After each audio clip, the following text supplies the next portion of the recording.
મહેસાણામાં ઇન્દિરાનગરમાં પતંગ કપાવવા બાબતે બે સમાજ વચ્ચે મારામારી થઈ છે. એકબીજાને હથિયારોના ઘા ઝીક્યા છે. રાવળના પરિવારના બનેલી એક પતંગ કાપવા સામા પક્ષે ઉશ્કેરાઈ મારામારી શરૂ કરી. બંને પક્ષ હુમલામાં 7થી વધુ ઇજાગ્રસ્ત થયા છે.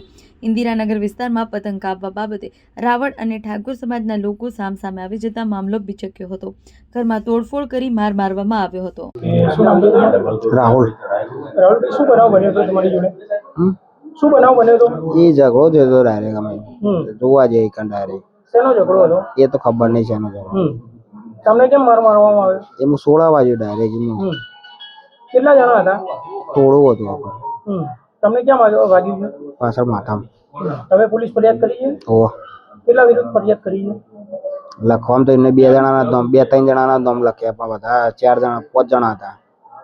શું નામ બોલ્યા તારું? રાવળ શૈલેષ કરશનભાઈ. શું બનાવ બન્યો હતો? સર, મારી બેન, મારી બનેવી અને મારા માસીનો છોકરો 3 જણા પતરા ઉપર પતંગ ચગાવતા હતા.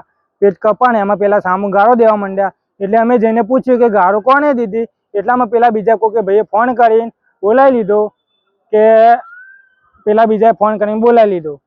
અને પછી પાછળથી પેલા 5 આવ્યા, પાછળથી 25-30નું ટોળું આવ્યું.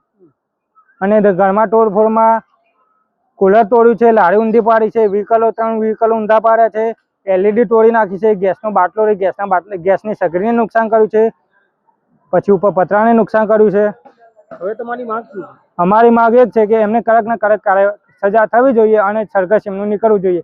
કે ઇન્દિરાનગરમાં ખબર પડવી જોઈએ કે હા કે ભાઈ મહેસાણા પોલીસ જાગી હવે.